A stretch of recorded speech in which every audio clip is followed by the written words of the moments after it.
Today, we're digging into a tough question. Why does a narcissist seem to stick with their new partner longer than they did with you? It's something that many people wonder about after a breakup with a narcissist, especially when it feels like they're suddenly more committed to the new person. In this video, we'll break down why this happens. We will talk about how narcissistic relationships work a little bit and what the new supply's role is, and sometimes why the relationship can last a little bit longer. And by the end, you'll have a better understanding of the situation, and I'll even provide some tips at the end for moving forward. So let's go ahead and get into it and figure out what's really going on. In a classic narcissistic relationship, things start off with a lot of compliments and attention, making you feel really, really special. But over time, the narc shifts to criticism, cruelty, and neglect, making the partner feel very inadequate. And when the narcissist's needs are no longer being met, ultimately, they will abruptly end the relationship.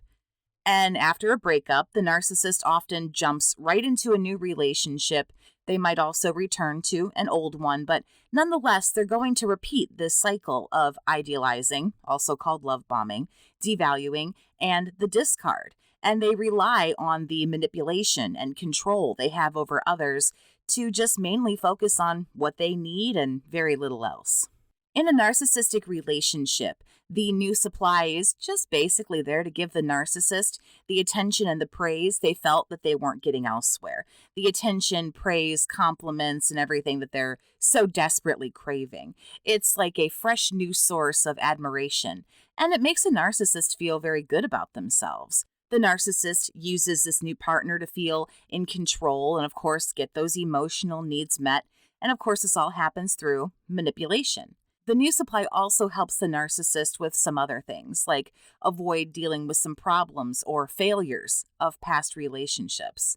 Ultimately, as well, having a new partner can boost the narc's image or social status.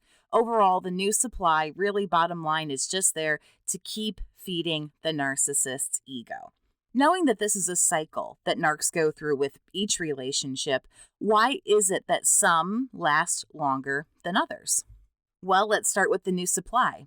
They are just that, new. Fresh excitement for the narcissist, call it that. At the start, the narcissist is more invested in this new relationship, showering the partner with the attention, the admiration, and it's this fresh excitement that can make the relationship feel more intense, and sometimes that can make it last a little bit longer.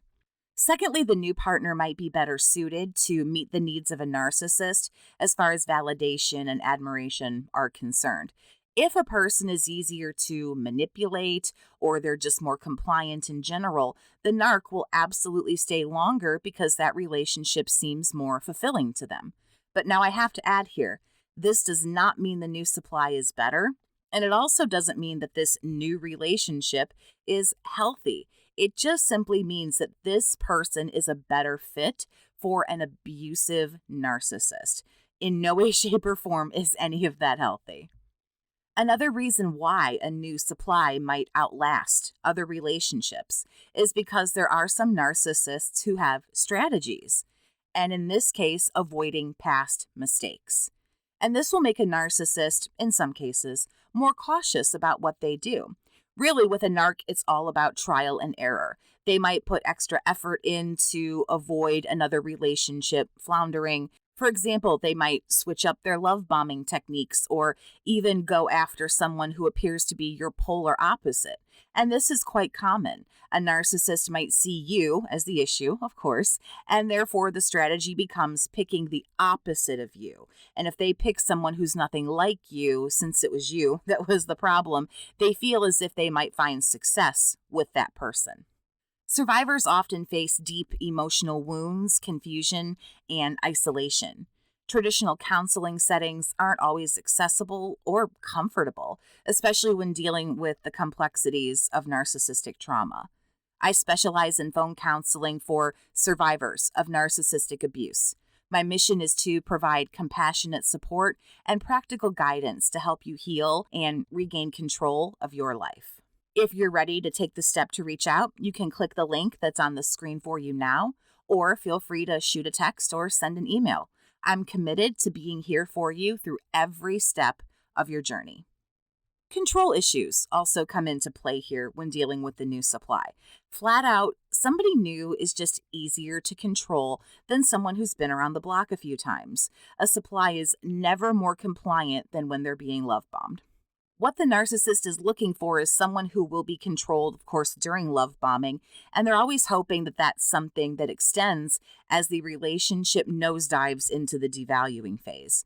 And this could actually, yes, extend the life expectancy of the relationship.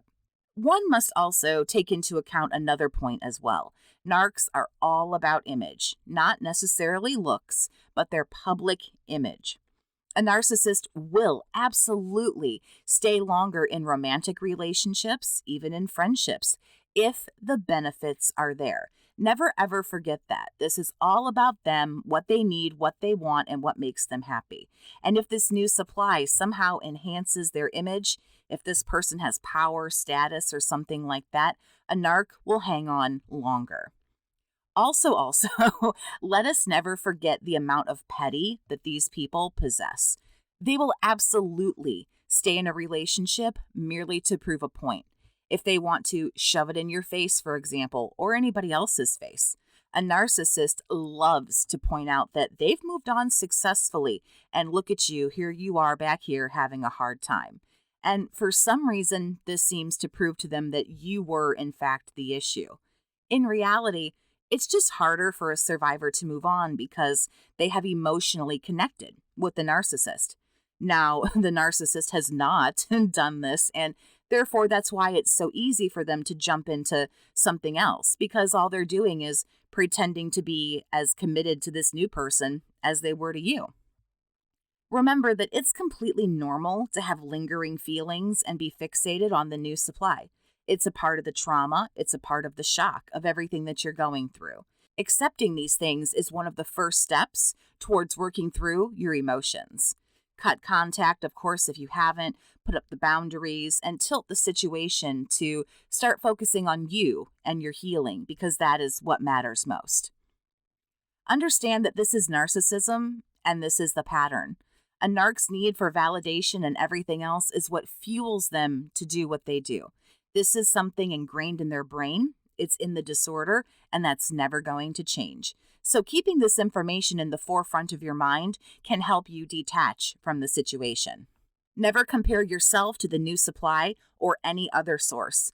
No two people are alike, no two survivors are alike, no two narcissists are alike. They don't even idolize or love bomb everybody in the same way. Trial and error. They're always changing things up to see what works and what doesn't. How you were treated, cruel and horrific as it was, is not a reflection of your worth.